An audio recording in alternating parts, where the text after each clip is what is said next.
59 all stock. Surprise kung ano ang sunog. Nako. Wow! Sana all 59 all tae. stock. Shalawing.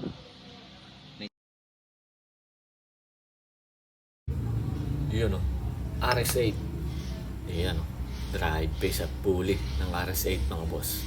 Version 3. Ayan.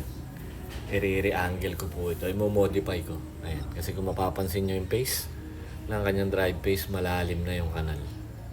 No? Meron na siyang humps. Kumbaga may kanal na talaga. Hindi na makasagad na maayos yung belt. Kaya i-modify natin ito sa degree na aking ginagawa talaga. Ayun o. Talagang may kanal na. May heatsink pa yung pulley niya, no? Ganito yata talaga yung mga version 3. Pero dito sa flyball ramp, hindi na natin yan i-modify. Wala na tayong gagawin dyan. Dito na lang ako magpo-focus sa pace ng pulley at ng drive pace. So, i-modify ko po yan. At eto na. Pagkatapos natin i-re-angle, i-degree sa sarili nating gawa. Ayun o.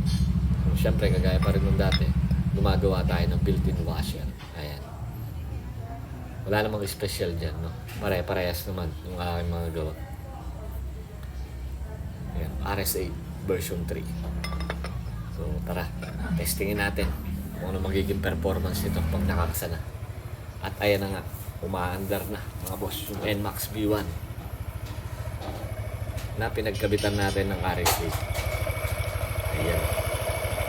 Testing na.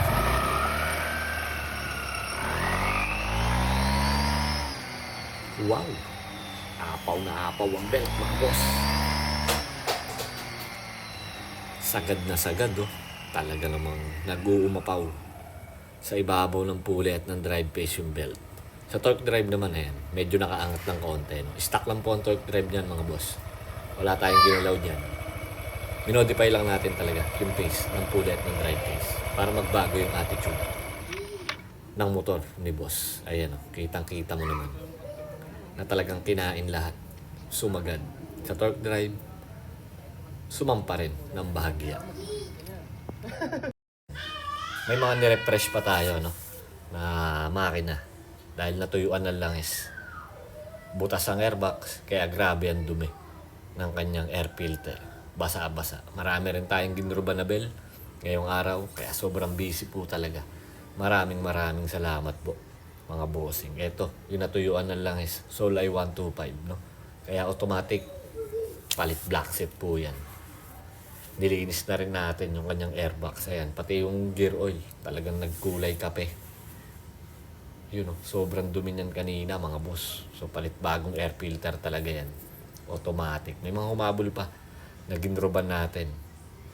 Kaya maraming salamat po. So, ito na yung Solay 125 na pinalitan natin ng bagong black set. Ayan. Testingin natin. Parinig ko sa inyo yung tunog ng makina. Yun o.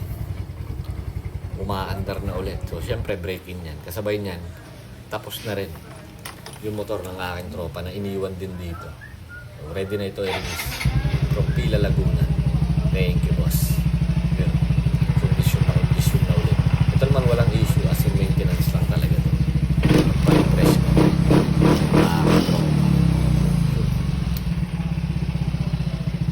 Pwede na ulit ito ibiyahe ng Bicol. Dahil madalas ito umuwi ng Bicol. Eh. Kita nyo naman, murado. Diba? Dumating pa yung aking kumpare na ginawa ko 2 years ago, 59 all stock, 160cc. Paparefresh na daw. Ngayon max pa doon na ginagawa. So ito na, pinagtutulungan na yung taba at ni Ben para daw mabilis at makatagay na. Dahil magpapainom daw yung aking kumpare. Yun ang may pagkindat pa. So pakita ko sa inyo mamaya yung status ng makina. 59 all stock. Surprise kung ano ang sunog. Nako. Wow! Sana all 59 all tae. stock. Shalawing. May singaw na eh. Kailangan na nga i-refresh talaga.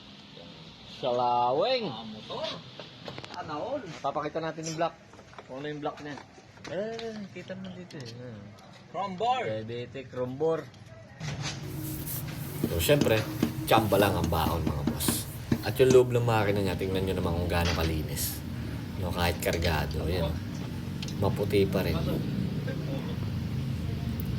Dahil alagang-alaga ito sa langis mga boss. Ang aking kumpare. May humabol pa. Click 160.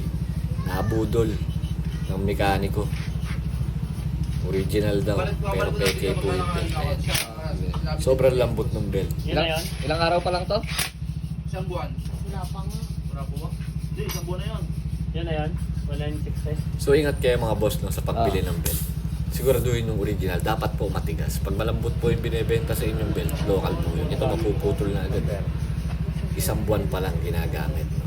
Iwasan nyo po sa mga Honda na bumili ng belt na made in Indonesia. Dapat po made in Thailand. Yun po talaga yung mga legit na ginagamit sa mga Honda na scooter. So yun lang po mga boss. Maraming salamat po. Ride safe po. And God bless sa inyong lahat.